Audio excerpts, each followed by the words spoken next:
রাসূল তো এতিমদের সর্দার।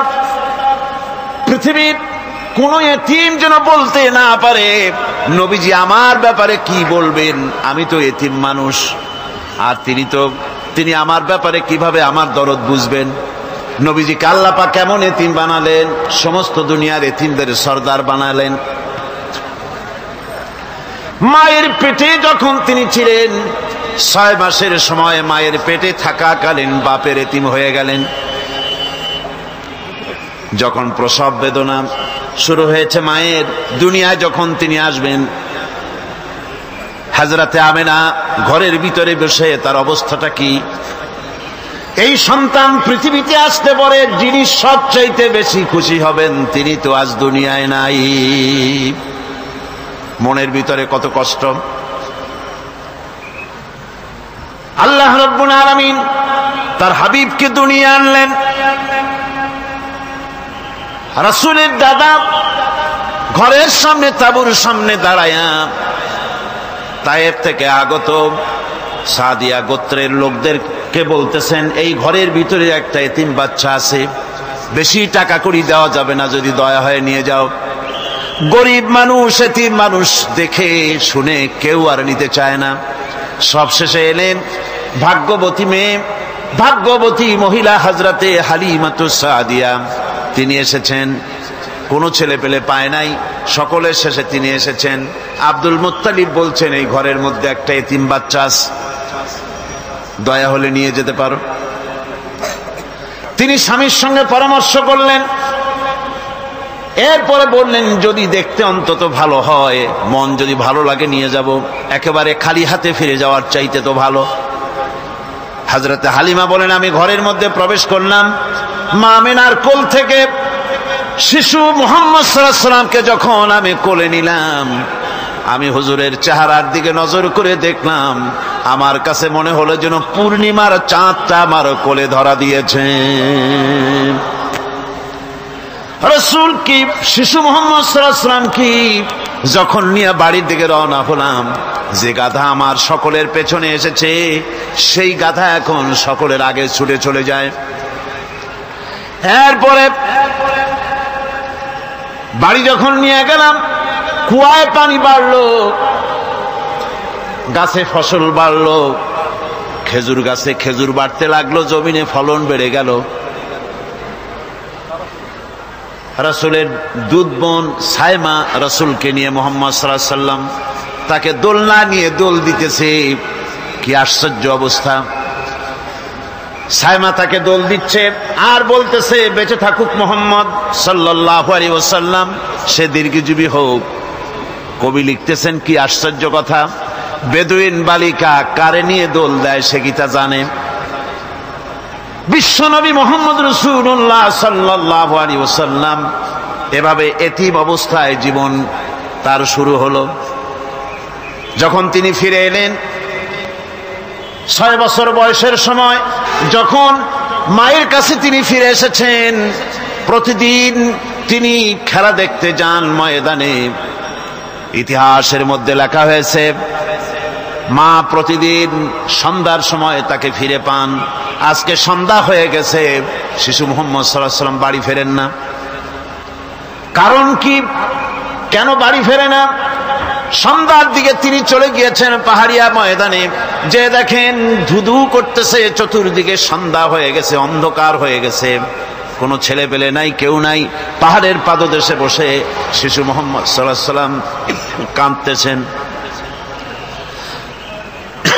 মা প্রশ্ন করলেন, বাবারে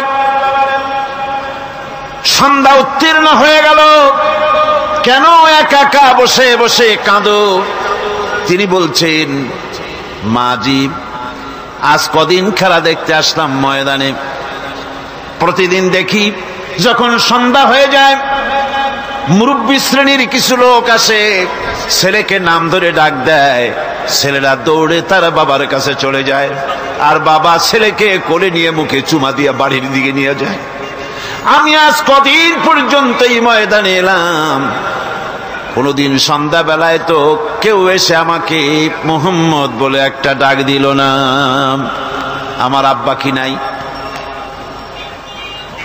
আল্লাহ রাব্বুল আলামিন বলেন, আলাম ইয়াজিদকা ইয়াতীমান ফাআওয়া, এরকম এতিম অবস্থায় পেয়ে আমি কি আপনাকে আশ্রয় দেই নাই? আপনাকে আমি পেয়েছি এতিম অবস্থায়, এরপরে আমি আপনারে আশ্রয় দিলাম। ওয়া ওয়াজাদাকা দাল্লান ফাহাদা, এরপরে আমি আপনাকে পথ হারা পেলাম, আমি আপনাকে পথের দিশা দিয়া দিলাম। ওয়া ওয়াজাদাকা আইলান ফাআগনা, এরপরে আমি আপনাকে দরিদ্র অবস্থায় পেয়েছি, তারপরে আমি আপনার দারিদ্র মুক্ত করেছি আপনাকে। সুতরাং ফাআম্মাল ইয়াতীমা ফালা তাকহার ওয়া আম্মাস সাইলা ফালা তানহার ওয়া আম্মা বিনি'মাতি রাব্বিকা ফাহাদ্দিস। সুতরাং নবী, এতিমের প্রতি নির্মম ব্যবহার করো না, এতিমের প্রতি ভালো ব্যবহার করো, নির্মমতা দেখাইও না। আর ভিক্ষুকতে ধমক দিও না, রূঢ়তা দেখিও না, আর আল্লাহর নিয়ামতের প্রশংসা করো। বহুত মানুষ আছে এতিমরে গলায় ধাক্কা দেয়। মানুষ যখন ভিক্ষা নিতে আসে, গরিব মানুষ ভিক্ষা চাইতে আসছে, ওই মেয়ে আত্মা হইতে জানো, দোয়া কুনুত জানো, বাড়ি যেয়ে কাজ করবা, এই সব আজে বাজে কথা বলিয়া ভিক্ষা দেয় না। সাইলকে ধমক দিতে রাসূল করিম সাল্লাল্লাহু আলাইহি ওয়াসাল্লাম নিষেধ করেছেন, সাইলকে ধমক দিও না। গাড়িতে বসে যাচ্ছেন সাহেব, ট্রাফিক মোড়ে যখন সিগন্যাল জ্বলল, গাড়িগুলি দাঁড়ায় গেল, ফকির এসেছে, হাত নাই পাও নাই, বুড়া মানুষ, একটা পয়সা বার করে না। আবার এই মানুষটি ওই ফকিরকে ধমক দিয়া বার করে দিল। এরপরে এই লোকটি যখন কোনো মাজারের কাছে পৌঁছে গেল, 500 টাকার কড় করে নোটটা ফেলে দিল। বলেন টাকা দরকার কার? মরা মানুষের না জিন্দা মানুষের? কার দরকার? যার টাকা দরকার ছিল তারে দেওয়া হলো না, যার দরকার নাই তারে দেওয়া হলো। এরপরে লোকটা না খেয়ে যখন মারা গেল, পথের ফকির, রাস্তার ফকির, না খেয়ে মারা গেছে। এরপরে তার কাফনের কাপড় নাই, লোকটাকে রাস্তার উপরে শোয়াইয়া একটা ছেঁড়া কাপড় দিয়ে ঢেকে রেখেছে। বড় লোকেরা, সাহেবরা তখন গাড়ি দাঁড় করে আর 5টা টাকা 2টা টাকা করে তার লাশের উপরে মারতেছে।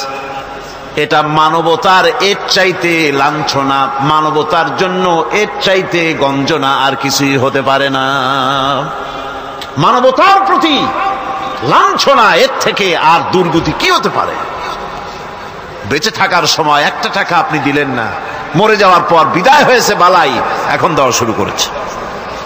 আমার বন্ধুগণ, এই জন্য এতিমের প্রতি দরদ করার জন্য আল্লাহ পাক কোরআনের ভিতরে পরিষ্কার বলেছেন।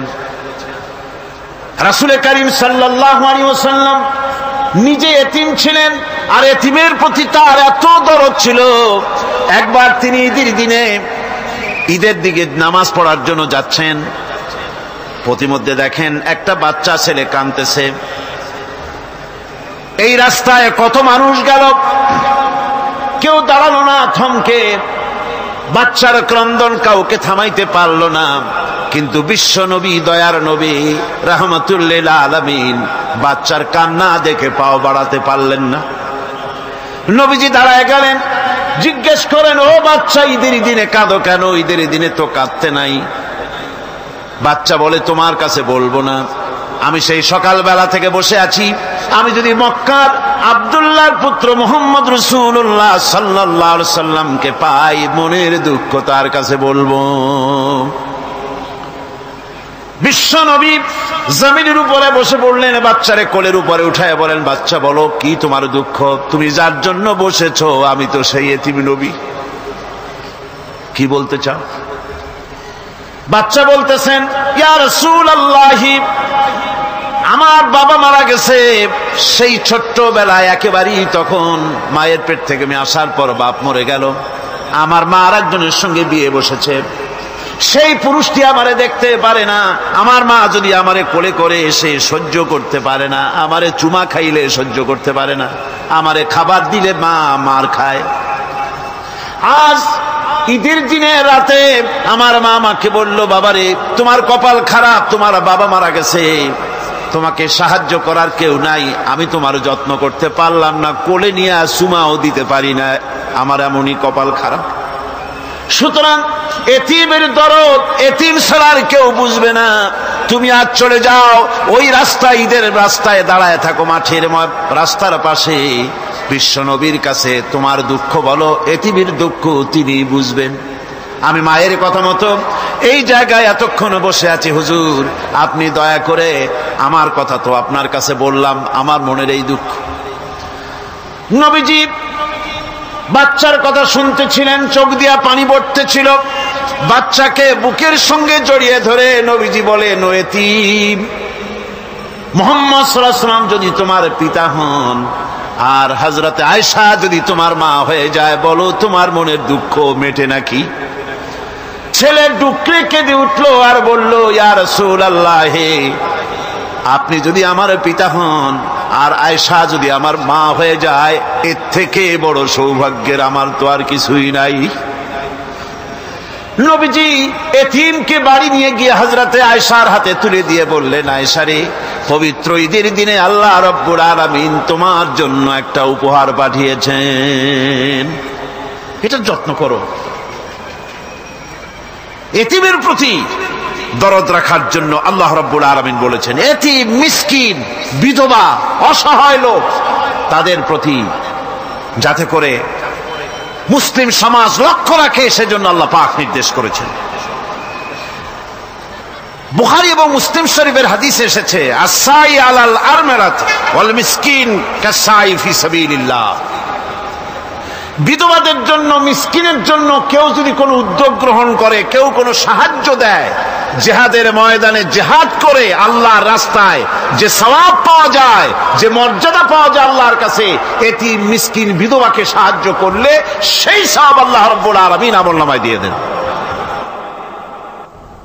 আমাদের প্রিয় নবী এতিম মিসকিনদের খুবই ভালোবাসতেন তার নিজের চাকর হযরত যায়েদ ও আনাস রাদিয়াল্লাহু তাআলা আনহুকে।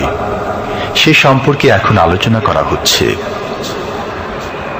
তার চরিত্রই প্রমাণ করে, নবীদেরকে বাইয়িনাত দেওয়া হয়েছে, এমন চরিত্র, আচার আচরণ দেওয়া হয়েছে যাতে করে লোকেরা অভিভূত হয়ে যায়, আকৃষ্ট হয়ে যায়। হযরতে যায়েদ, তিনি তো কৃতদাস ছিলেন, হারায় গেলেন বাপ মা থেকে, আর এরপরে কুদরত তারে মুহাম্মদ সাল্লাল্লাহু আলাইহি ওয়াসাল্লামের ঘরে উঠায় দিল। তিনি তখনও আল্লাহর নবী, তখনও নবুয়তের দায়িত্ব পান নাই। যায়েদের পিতার কাছে খবর হয়ে গেল, যায়েদ আছে রাসূলের বাড়িতে, মুহাম্মদ সাল্লাল্লাহু আলাইহি ওয়াসাল্লামের বাড়ি মক্কায়। তারা এসে হুজুরের সঙ্গে দেখা করে বললেন, মুহাম্মদ সাল্লাল্লাহু আলাইহি ওয়াসাল্লাম, জানতে পেরেছি আপনার কাছেই আমাদের ছেলে যায়েদ আছে, মেহেরবানি করে তাকে আমাদেরকে ফিরায় দেন। হুজুর বলেন, যায়েদ যদি তোমাদেরকে চিনতে পারে আর যদি যেতে চায়, আমার পক্ষ থেকে কোনো আপত্তি নাই, অবশ্যই যাবে। তবে যায়েদ যদি যেতে না চায়, আমি এমন লোক নই যে কেউ আমার কাছে থাকতে চাইলে আমি জোর করে তাকে ঠেলেও দিতে পারি না, আমি তেমন লোক নই। পিতা বললেন, আপনি অবশ্যই যুক্তিপূর্ণ কথা বলেছেন। হযরতে যায়েদকে আনা হলো। হুজুর বললেন, তুমি কি চেনো এদের? কি? যায়েদ বললেন, চিনি, ইনি আমার বাবা, উনি আমার চাচা। যায়েদের পিতা বলেন, বাবারে বাড়ি চলো, তোমার মা কেঁদে কেঁদে হয়রান, চলো বাড়ি যাই, বাড়ির যা কিছু আছে সব তোমাকে ফিরিয়ে দেওয়া হবে। হযরতে যায়েদ বলতেছেন, পিতা বাড়িতে যা আছি তাই শুদ্ধ, তামাম দুনিয়াটা যদি আমারে দেওয়া হয়, এই লোকটির কাছে থেকে যে ব্যবহার পেয়েছি, আমি এই লোকের কদম ছেড়ে যেতে পারি না। তার চরিত্রই প্রমাণ করে তিনি নবী, কি ব্যবহারটা পেয়েছেন। হযরত আনাস রাদিয়াল্লাহু তাআলা আনহু ছোট মানুষ, 8 বছর বয়সের সময় হুজুরের খাদেম হয়ে হুজুরের বাড়িতে আসছেন। আচ্ছা 8 বছর বয়সের কিশোর ভুল তো করতেই পারে, গরম পানি চাইলে ঠান্ডা পানি এনে দেবে, স্যান্ডেল চাইলে জুতো আনবে, বিছানা বিছাইতে বললে উঠাই দেবে, এটা স্বাভাবিক। কিশোর মানুষ, ছোট মানুষ। এবার শুনুন, বাইয়ানাত কারে বলে? নবীদের বাইয়ানাত আল্লাহ যে দিয়েছেন সেটা কি জিনিস? সেটা হলো উন্নত মানের চরিত্র, তার ব্যবহার, ওঠা বসা যা দেখলে মানুষ বুঝতে পারে তিনি আল্লাহর নবী। হযরতে আনাসের মুখে শুনুন, হযরতে আনাস রাদিয়াল্লাহু তাআলা আনহু বলেন, একাধিক ক্রমে টানা 10টি বছর রাসূলের খেদমতের ভিতরে নিয়োজিত ছিলাম। 10টি বছরের ভিতরে একটা দিনের জন্য নবীজি আমাকে ধমক দিয়ে কথা বলেন নাই। এটা ধমক দিলেন না আমারে, এটা করছো কেন, এটা করো নাই কেন? সুবহানাল্লাহ বিহামদিহি। গোটা পৃথিবীর সমস্ত মুমিন মুসলমানদের, পুরুষ আর নারীদের জীবন, কলিজা, রক্ত রাসূলের কদম মুবারক উৎসর্গ হয়ে যায়।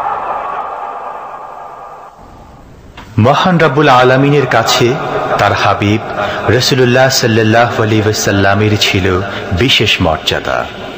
আসুন আমরা সে সম্পর্কে আলোচনা শুনি। আমার ভাইরা, রাসূল পাক সাল্লাল্লাহু আলাইহি ওয়াসাল্লাম আল্লাহর নবী এমন এক মহান সত্তা ছিলেন যে তিনি দোয়া আল্লাহর দরবারে হাত উঁচু করতে দেরি আছে, কিন্তু দোয়া কবুল হতে দেরি নাই। হিজরত করে মদিনায় এসেছেন, নামাজ পড়তে দিল চায়, কাবা শরীফের দিকে ফিরে যদি নামাজ পড়তে পারতাম দিলটা বড় ভালো লাগতো, কিন্তু হাত উঁচু করে মোনাজাত করতেছেন না, আল্লাহর কাছে বলতেওছেন না যে আল্লাহ তুমি আমার কিবলাটা বাইতুল মুকাদ্দাস থেকে ফিরাইয়া মক্কা শরীফে বাইতুল্লাহর দিকে ফিরাই দাও, মুখেও বলতেছেন না, মনেও না, শুধু আকাশের দিকে বারবার তাকাচ্ছেন, মোনাজাত করেন নাই। মনে মনে আশা পোষণ করতেছেন যদি এমন একটা ওহী নাজিল হয়ে যেত। আল্লাহ রাব্বুল আলামিন সঙ্গে সঙ্গে রাসূল জোহরের নামাজ পড়তেছিলেন, 2 রাকাত পড়া হয়ে গেছে, এমন সময় ওহী নাজিল হয়ে গেল, ক্বাদ নারা তাকাল্লুবা ওয়াজহিকা ফিস সামা। ও নবী, আমি দেখতে পেয়েছি বারবার আপনি আকাশের দিকে তাকাচ্ছেন। সুবহানাল্লাহ, আমি দেখতে পেয়েছি। ফালানুওয়াল্লিয়ান্নাকা কিবলাতান তারদাহা ফাওয়াল্লি ওয়াজহাকা শাতরাল মাসজিদিল হারাম। আর দেরি নাই, আপনার মনের আশা পুরা হয়ে গেছে, এক্ষুনি আপনার কিবলা পরিবর্তন করুন। হুজুর 2 রাকাত পড়েছিলেন বাইতুল মাকদাসের দিকে ফিরে, বাকি 2 রাকাত তিনি মক্কা শরীফের কাবা শরীফের দিকে ফিরলেন। আজও পর্যন্ত সেই মসজিদ আছে, সাক্ষ্য দিচ্ছে নবীর কথা কিভাবে মঞ্জুর হয়। মসজিদে কিবলাতাইন মদিনা মুনাওয়ারায় সে মসজিদ আজও আছে। ভাইরা আমার, রাসূল পাক সাল্লাল্লাহু আলাইহি ওয়াসাল্লাম এত বড় মর্যাদা সম্পন্ন ব্যক্তিত্ব, মহান ব্যক্তিত্বের উম্মতের মধ্যে আল্লাহ আমাদের শামিল করেছেন। শুকরিয়া স্বরূপ আমরা পড়ি আলহামদুলিল্লাহ। জোরে সোরে পড়েন আলহামদুলিল্লাহ। আমার ভাইরা, মর্যাদা এত বেশি আল্লাহ রাসূলকে আল্লাহ রাব্বুল আলামিন দান করেছেন। এই পৃথিবীতে কোন মানুষের সঙ্গে যদি আপনি বেয়াদবি করেন, তিনি আপনার বাপ হোক, তিনি আপনার মা হন, অথবা আপনার উস্তাদ হন, অথবা আপনার পীর হন, যে কেউ হোক না কেন, কারো সঙ্গে যদি কোনো বেয়াদবি হয়ে যায় তো শুধু একটা বেয়াদবি ছাড়া আর কিছুই না। কিন্তু নবীজির সঙ্গে যদি কেউ বেয়াদবি করে সেটা শুধু বেয়াদবি থাকে না, কুফরি হয়ে যায়। কি হয়ে যায়? কুফরি হয়ে যায়। রাসূলুল্লাহকে কেউ তাওহীন করলে, অসম্মান করলে, সমালোচনা করলে কাফের হয়ে যায়। যারা বলেন কি হয়ে যায়? কত বড় মর্যাদা! রাসূল পাক সাল্লাল্লাহু আলাইহি ওয়াসাল্লাম, তার সামনে সাহাবায়ে কেরাম বসা, হুজুর কথা বলছেন, সাহাবায়ে কেরাম তারাও কথা বলছেন। কথা বলতে বলতে এক পর্যায়ে সাহাবীদের গলার আওয়াজ বড় হয়ে গেছে, হুজুরের গলার আওয়াজ শোনা যায় না, সাহাবীদের গলার আওয়াজটা বড় হয়ে গেল। আল্লাহ রাব্বুল আলামিন এতটুকুও বরদাস্ত করলেন, আমার নবীর গলার আওয়াজের চাইতে তোমাদের আওয়াজ বড় হলো কেন? সঙ্গে সঙ্গে ওহী নাজিল হয়ে গেল। আল্লাহ রাব্বুল আলামিন বলেন, ইয়া